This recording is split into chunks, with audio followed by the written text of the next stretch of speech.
Hello বন্ধুরা, নমস্কার। তোমরা অনেকেই আমাকে মেসেজ করে বলো বা দেখা হলে বলো যে কেন আমি এখন ভিডিও করছি না। সব প্রশ্নের উত্তর আমি এই ভিডিওতেই তোমাদের সাথে শেয়ার করব। তো চলো ভিডিওটা লাস্ট অবধি দেখতে থাকো। সো প্রথমেই আমরা গেছিলাম হ্যাঙ্গিং ব্রিজে, সেখান থেকে আমরা সোজা চলে এলাম ভুটানের আর একটি দর্শনীয় স্থান গুম্ফা মন্দিরে। তবে এই মন্দিরটার পাশে তোমরা দেখতে পাচ্ছ সুন্দর একটা লোকেশন ফ্ল্যাগ দিয়ে বানানো, সাথে অনেকগুলো বাস, সাথে অনেকগুলো ফ্ল্যাগ। তবে এর বিশেষত্ব কি সেটা আমার জানা নেই, তবে লোকেশনটা আমার ভীষণ পছন্দ হয়েছে। তোমাদের কেমন লাগছে অবশ্যই কমেন্ট করে জানিও। So hello guys, welcome back to my another new বাসি ব্লগ। বাসি ব্লগ বলার কারণ হলো অনেক দিন হলো আমি ঘুরতে গিয়েছি, তবে এডিট করার জন্য আমি প্রায় অনেক দিন পর তোমাদের সাথে এই ভিডিওটা শেয়ার করছি। আর আমি জানি তোমরা আমার বাসি ব্লগ দেখতেই অভ্যস্ত। সো ভিডিওটা ভালো লাগলে অবশ্যই লাইক, কমেন্ট, শেয়ার করে দিও। হ্যাঁ, এখানে কি লেখা আছে পতাকাগুলোতে?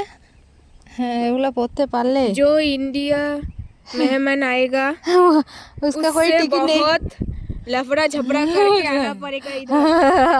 जो इंडिया लोग आएगा वो लफड़ा झपड़ा करके आना पड़ेगा इधर, क्योंकि हम लोग ऐसे नहीं आ सकते। जो जब भी आते हैं कोई ना कोई लफड़ा तो होता ही रहता है। 2 ঘন্টা লাফড়াতে গেল। হ্যাঁ, আমাদের টাইমটা 12টা থেকে 2টা। আর হ্যাঁ, এখানে শুধু একটা গুম্ফা মন্দির নেই, দুটো রয়েছে। আর আমরা সবার উপরে এসেছি, আর মন্দিরের পাশে এই সুন্দর লোকেশন, তাই লোকেশনটা তোমাদের দেখিয়ে আমি সোজা চলে যাব মন্দিরের দিকে, তোমাদের মন্দিরটা দর্শন করাবো।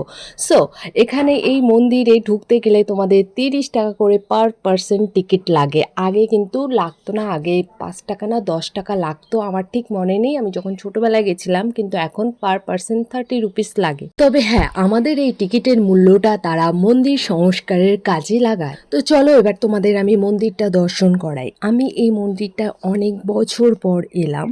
তো এর আগে যখন আমি আসছিলাম তখন ছোট ছিলাম, আর তখন আমি ব্লগও করতাম না। হ্যাঁ, তখন আমার ফোন ছিল, বাট ভিডিও করতে ভীষণ লজ্জা পেতাম, জাস্ট ফটো তুলতাম। গাইস, এই যে দেখতে পাচ্ছ আই লাভ জয়গাঁও, এই যে জুম করে তোমাদেরকে দেখাচ্ছি আই লাভ জয়গাঁও। আমরা এখন আছি গুম্ফাতে।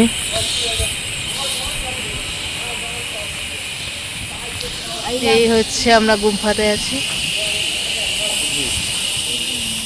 আমার মামার বাড়ি যেহেতু জয়গাতে, তাই আমার মামার বাড়ি যখনই আমরা যাই তখনই আমাদের মোটামুটি ভুটানে ঘুরতে আসা হয়। তবে আজকে আমি এসেছি দাদার সাথে, দাদা নিয়ে এসছে, দাদা, আমি আর আমার ভাস্তা আর আমার ভাগ্নি। আর হ্যাঁ, তোমরা অনেকেই আমাকে এখন বলো মেসেজ করে, বা চেনা পরিচিত যারা আমার আছো বা দেখা হলে আমাকে বলো যে কেন আমি এখন আগের মতো ভিডিও করি না, ভিডিও ছাড়ি না বা আপলোড করছি না।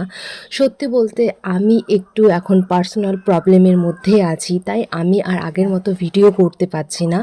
খারাপ আমার নিজেরও লাগে যে আমি যখন ভিডিও করছি না তখন কিন্তু আমার পেজটা রিচ ডাউন হয়ে যাচ্ছে। আমার মানে সত্যি বলতে এখন পেজটা একদমই রিচ ডাউন চলছে, ভিউজও আসছে না। তো আমি ভিডিও ছাড়ছি না জন্যই কিন্তু রিচ ডাউন হয়ে যাচ্ছে। তো সেটা খারাপ আমারও লাগে যে আমি আগের মতন আর ভিডিও করতে পারছি না। তবে যাই হোক, সময় ভালো আসলে আমি তোমাদের আরও ভালো ভিডিও করে দেখাবো। আর আমি তোমাদের একটাই কথা বলতে চাই, তোমরা যারা আমার ভিডিও দেখো, ভিডিও দেখতে ভালোবাসো, তো তোমাদের বলছি, আমি যদি সপ্তাহে একটা ভিডিও দেই বা 1 মাসে একটা ভিডিও দেই বা 2 সপ্তাহে একটা ভিডিও দেই, তবুও তোমরা আমার ভিডিওটা দেখো, পাশে থেকো, আগে যেভাবে সাপোর্ট করেছিলে সেভাবে সাপোর্ট করো, ভালোবাসা দিও, অ্যান্ড পাশে থেকো, এটাই বলবো। কারণ সময় ভালো আসলে আরও ভালো ভালো ভিডিও করে দেখাবো তোমাদের। এরপর আমরা চলে আসলাম ভুটানের একটা ব্রিজে, যেটা একদম চৌরাস্তার উপর। এখান থেকে ভুটানের পুরো ভিউটা দেখা যায়।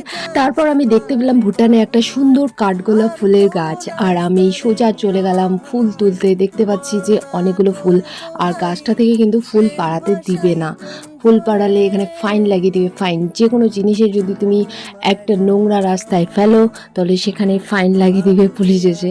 তো খুব রিস্ক ভুটানে চলাফেরা করা, কারণ ভুটানটা সত্যি অনেক অনেক পরিষ্কার পরিচ্ছন্ন, রাস্তাঘাট একদমই নোংরা নেই।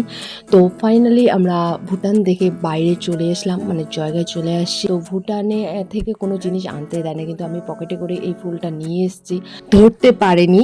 তো যাই হোক, আজকের আমার এই ভিডিওটা তোমাদের কেমন লাগলো অবশ্যই কমেন্ট করে জানিও, আর ভালো লাগলে অবশ্যই লাইক কমেন্ট শেয়ার বন্ধুদের সাথে শেয়ার করে দিও বেশি পরিমাণে। আর তোমরা যারা ভুটানে আসবে তো অবশ্যই আমি যে জায়গাগুলো তোমাদের দেখালাম অবশ্যই সেই জায়গাগুলো ঘুরবে, দেখবে। যে অনেক ভুটানের ব্লগ আছে তোমরা দেখবে সবাই, আর ওই জায়গাগুলো ঘুরে আসবে। তো টাটা।